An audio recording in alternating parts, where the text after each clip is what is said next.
बुडानिया धत्तरवाला सीमा में आया पैंथर, 12 घंटों में किया रेस्क्यू। डॉक्टर व 2 महिलाओं सहित 4 को किया घायल। मंडरेला क्षेत्र की ग्राम पंचायत बुडानिया धत्तरवाला सीमा के खेतों में मंगलवार की सुबह खेतों में पैंथर आ खेतों में मकान बनाकर रहने वाले 3 जनों सहित रेस्क्यू टीम के चिकित्सक पर हमला कर घायल कर दिया। जानकारी अनुसार बुडानिया गांव से जाखड़ा की ओर आने वाली सड़क पर हवासिन झाझड़िया अपने खेत में मकान बनाकर रहता है। मंगलवार की सुबह 5:30 बजे के आसपास पशुओं को चारा डालने उठा तो उनके घर के पीछे बने दूसरे घर की ओर से एक जंगली जानवर आकर उस पर हमला कर दिया। आवाज सुनकर उसकी पुत्रवधू आई तो उस पर भी हमला कर वापस उनके घर के पीछे बने खाली मकान की ओर चला गया। जंगली जानवर से घायल हवासिन व उसकी पुत्रवधू शर्मिला को परिजन इलाज के लिए झुंझुनू ले गए। सूचना पर पहुंची वन विभाग व पुलिस की टीम ने मौका मुआयना व पदचिन्हों के आधार पर लकड़बग्घा समझकर उसकी तलाश की नहीं मिलने पर वन विभाग का एक कर्मचारी छोड़कर चले गए। सुबह 9 बजे के आसपास पूर्व में हुई घटना से करीब 4 किलोमीटर दूर दूसरे खेत में बने मकान में एक महिला सुशीला धत्तरवाल के जाने पर उस पर हमला कर दिया। हो-हल्ला सुनकर घरवालों के आने पर वह भागकर पड़ोस के दूसरे खेत में शिवराज बुडानिया के बंद मकान में घुसकर बैठ गया।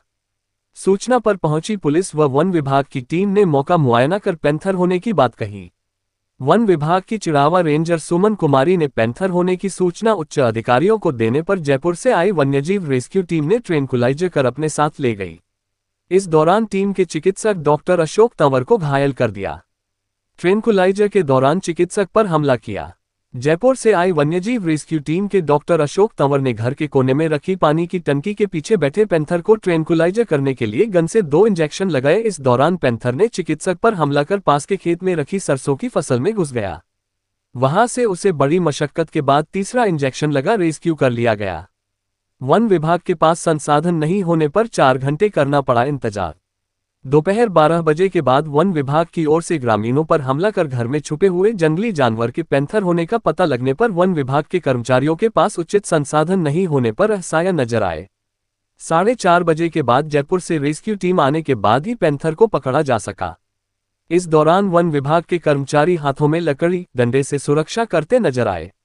क्षेत्र में पैंथर आने की पहली घटना। चिड़ावा मंडरेला क्षेत्र में पैंथर आने की पहली घटना होने के कारण पैंथर देखने वालों की भीड़ जमा हो गई, जिससे रेस्क्यू टीम को अतिरिक्त मेहनत करनी पड़ी। 6 घंटों से अधिक एक जगह बैठा रहा पैंथर। करीब 9 बजे के आसपास एक महिला पर हमला कर पैंथर एक बंद मकान में आकर पानी की टंकी के पीछे 6 घंटों से भी अधिक समय तक एक ही जगह बैठा रहा।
हम्म।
अरे वो हो चुका है उसके हाँ हाँ अरे आगे मत जाओ बैठ बाजो आगे लारे मत जाओ गाड़ी लाओ गिर गई अरे रोशन मैंने ठेके जाओ राजेंद्र की मैनेजर जाएगा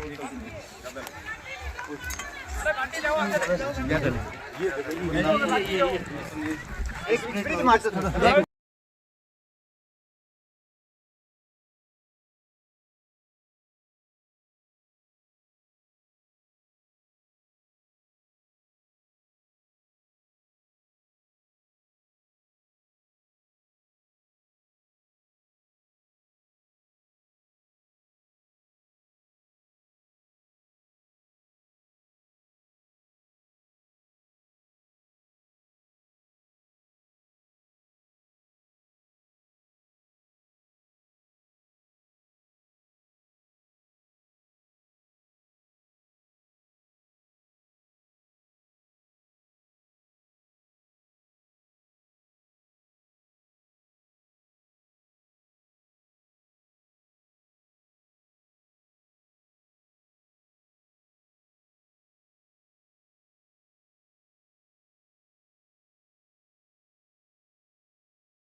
अपने इधर आ जाओ सारा और इनको आ जाने दो आ जाओ हम आ जाते हैं इधर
क्या घटनाक्रम हुआ?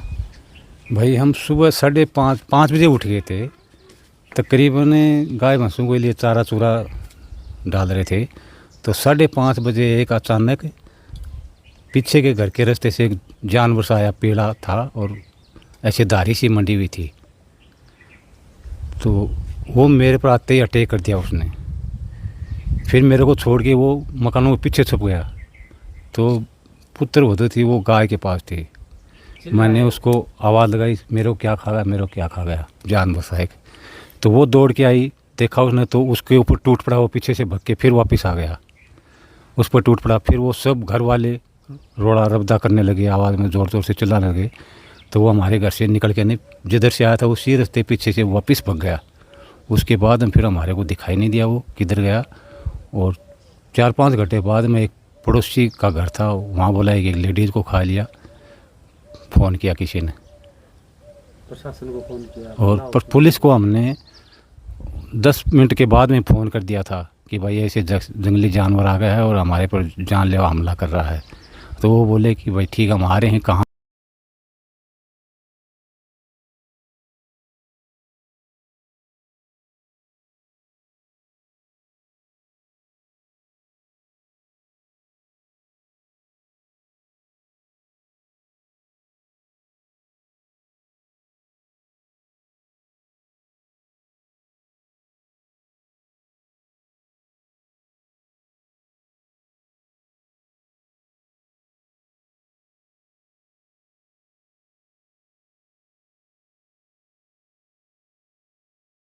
घटनाक्रम के बारे में बताइए। जी, सुबह से सूचना मिल रही थी। हम रात को गश्त पर थे, तो हमें सुबह ही 6:30 बजे ही सूचना मिली। तो हम पिलो चौकी पर वहाँ पर वो गश्त कर रहे थे। हम वापस यहाँ आए। यहाँ से शायद 900 या 1000 मीटर की दूरी पर किसी पर हमला कर दिया था। हमने वहाँ पर सर्च किया, वो हमें कहीं भी जानवर मिला नहीं और पगमार्क भी साफ साफ नहीं दिख रहे थे, तो हम आइडेंटिफाई नहीं कर पाए। उन लोगों को वहाँ पर जो जिन्होंने देखा था उनको दिखाया, तो उन्होंने हाइना की फ़ोटो को यस किया। तो हमने सोचा कि भाई हाइना है, तो हमने उनको एहतियात तौर पर कह दिया था कि यहाँ तो अब मिला नहीं, लेकिन जैसे ही आपको कोई सूचना मिले तो हमें तुरंत सूचना दें। फिर हम जैसे रेंज में आए, रेंज में जाकर हमने थोड़ा सा कोई चाय पानी पिया होगा, इतनी देर में फिर फ़ोन आ गया। तो हमने सोचा कि हाइना वापस आ गया है। तो हमने हमारे बीड झुंझुनू रेंज में जाल है, वहाँ से हमने गाड़ी भेज के जाल मंगवाया और वो जाल लेकर हम यहाँ आ गए। यहाँ आने के बाद में हमने पगमार्क देखे और साफ साफ दिख रहे थे पगमार्क। उनसे हमें 90% लग गया था कि हाँ लेपर्ड है। उसके बाद में हमने यहाँ नीचे से देखा तो लेपर्ड थोड़ा सा दिखाई दिया, तो हमें कंफर्म हो गया। तो हमने उच्च अधिकारियों को बताया, उन्होंने फिर जयपुर से रेस्क्यू टीम को कॉल किया और वहाँ से रेस्क्यू टीम यहाँ पर पहुँची है और बहुत जल्दी पहुँचने की कोशिश की है उन्होंने, क्योंकि 5 घंटे का रास्ता उन्होंने 3:30 में कवर किया है। तो उनकी ये हमारी तरफ से तहे दिल से हम उनके शुक्रगुजार हैं कि वो हमारे कहने पर तुरंत वहाँ से निकले हैं। और ट्रैंकुलाइज के दौरान हमारे डॉक्टर साहब के ऊपर लेफ़्ट जो आर्म है और ये कंधा है, इसको इंजर्ड कर दिया लेपर्ड ने, लेकिन अब सक्सेसफुली उसका हो गया है और उसको पिंजरे में डालकर रेस्क्यू करके और उसको रिलीज करने के लिए ले गए। कितने शॉट मारे गए? शॉट तो देखो 3 शॉट तो यहाँ पर मारे थे उन्होंने, लेकिन वो पूरी तरीके से उनको लगे नहीं थे। फिर 1 शॉट वहाँ पर जाके मारा है। 2 शॉट तो खराब ही हो गए थे, क्योंकि वो टंकियों के बीच में और वो जगह नहीं थी बिल्कुल भी। हाँ, पीछे छिपा हुआ था, तो वो कोई पूंछ पर थोड़ी सी लगी तो वो उसने हमला किया, वो निकल कर वहाँ चला गया। हमने आधे घंटे तक इंतज़ार किया है, वो आप सब ने देखा था। और फिर उसके दोबारा डोज दी है, उससे वो पूरी तरीके से ट्रैंकुलाइज हो गया और उसको देख लिया कि स्वस्थ है और उसको ले गए।